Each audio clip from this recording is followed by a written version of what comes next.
Descansando en Dios. Mateo capítulo 18, versículo 15. Por tanto, si tu hermano peca contra ti, ve y repréndele estando tú y él solos. Si te oyere, has ganado a tu hermano.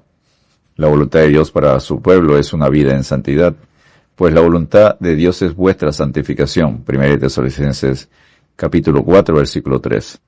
Por lo cual el Señor enseñó la doctrina de la disciplina de los hijos de Dios, conocida como la disciplina de la santidad.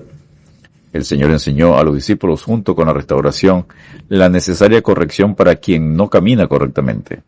Dios siempre ha disciplinado a su pueblo, y ha instruido a su pueblo para que se discipline y viva en santidad. En el Antiguo Testamento les dijo: no menosprecéis, hijo mío, el castigo de Jehová, ni te fatigues de su corrección, porque Jehová al que ama castiga, como el Padre al Hijo a quien quiere.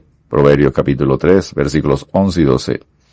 En el Nuevo Testamento, el escritor a los Hebreos enseña sobre la disciplina de Dios en Hebreos 12, versículos 7 al 11.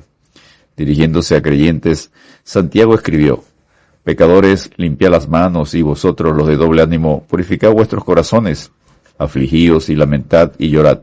Vuestra risa se convierta en lloro y vuestro gozo en tristeza. Humillaos delante del Señor y Él os exaltará. Santiago capítulo 4, versículos 8 al 10. Cristo enseña en Mateo capítulo 18, versículos 15 al 20, la disciplina de la santidad que debe ejercer la Iglesia. La persona que recibe la disciplina. Mateo capítulo 18, versículo 15, parte A. Por tanto, si tu hermano peca contra ti, es Cristo quien está enseñando. Como consecuencia de la enseñanza anterior, alguien que peca ofende contra su hermano en la fe. Antes, enseñó sobre la humildad en el trato a los demás, el aprecio por los demás hermanos. Ahora expone la humildad en el trato con alguien que ha pecado. La reprensión del hermano que peca debe hacerse tan pronto se conozca el caso. Cada pecado cometido por un creyente mancha a toda la comunidad de creyentes.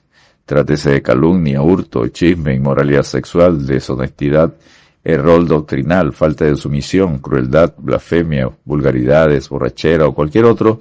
Todo pecado con el que el Hijo de Dios ofensor no ha tratado, debe tratarlo la Iglesia. La persona que inicia la disciplina. Mateo 18, versículo 15, parte B. Ve y repréndele estando tú y él solos.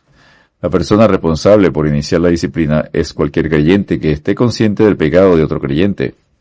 El que conoce la ofensa, el pecado cometido por un creyente, sea contra él o no, debe actuar como Cristo enseña. La disciplina no es simplemente responsabilidad del liderazgo de la Iglesia, sino de cada miembro. La primera confrontación a un hermano pecador debe ser estando solos, uno a uno. Repréndele, es llevar luz o poner al descubierto su pecado, apoyados en la palabra de Dios para que reconozca su falta. El propósito de la disciplina. Mateo capítulo 18, versículo 15, parte C. Si te oyere, has ganado a tu hermano. El propósito de disciplinar es la restauración espiritual de los miembros caídos y el consiguiente fortalecimiento de la Iglesia y la glorificación del Señor. Si el hermano que ha pecado contra ti o no te oyere, has ganado a tu hermano. Pablo enseña: hermanos, si alguno fuere sorprendido en alguna falta, vosotros que sois espirituales, restaurarle con espíritu de mansedumbre, considerándote a ti mismo, no sea que tú también seas tentado. Gálatas capítulo 6, versículo 1. Santiago también lo enseña en Santiago capítulo 5, versículos 19 al 20. Procedimiento y lugar para la disciplina. Mateo capítulo 18, versículos 16 y 17.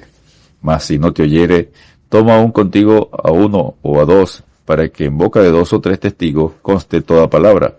Si no los oyeres a ellos, dilo a la Iglesia. Y si no oyere a la Iglesia, tenle por gentil y publicano.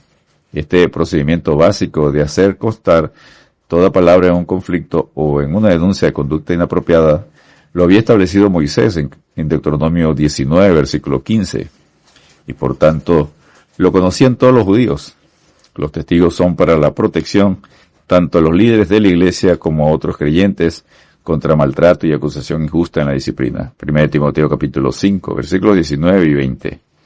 Si la segunda etapa del proceso de disciplina no logra traer arrepentimiento, es decir, si no los oyere a los 2 o 3, entonces deben decirlo a la Iglesia. El lugar para disciplinar es dentro de la Iglesia y con el liderazgo de la Iglesia. Si un creyente pecador no oyere a la Iglesia, debe ser separado de la comunión de la Iglesia. Jesús explicó que a ese pecador debían tenerlo por gentil y publicano. Significa que debe ser expulsado de la iglesia, como enseña Pablo en 1 Corintios 5:5 y en 1 Timoteo 1:20. La autoridad para disciplinar, Mateo capítulo 18, versículos 18 al 20. De cierto os digo que todo lo que atéis en la tierra será atado en el cielo, y todo lo que desatéis en la tierra será desatado en el cielo. Otra vez os digo que si dos de vosotros se pusieren de acuerdo en la tierra acerca de cualquiera cosa que pidieren, les será hecho por mi Padre que está en los cielos. Porque donde están 2 o 3 congregados en mi nombre, allí estoy yo en medio de ellos. Atar y desatar, solo usado por Mateo 2 veces, era un procedimiento de los sacerdotes judíos para permitir o prohibir, restaurar o disciplinar. El contexto de este pasaje es una reunión para disciplinar o restaurar a un creyente, no es para desatar bendiciones, ángeles o atar demonios. Atar y desatar solo deben ser usadas para la disciplina de la santidad y de acuerdo a la palabra de Dios, para que la disciplina o restauración sea aceptada y refrendada en el cielo por Dios Padre y el Hijo Jesucristo. Descansemos en Dios. Es verdad que ninguna disciplina del presente parece ser causa de gozo, sino de tristeza, pero después da fruto apacible de justicia a los que en ella han sido ejercitados. Hebreos capítulo 12, versículo 11. Dios te bendiga y te guarde.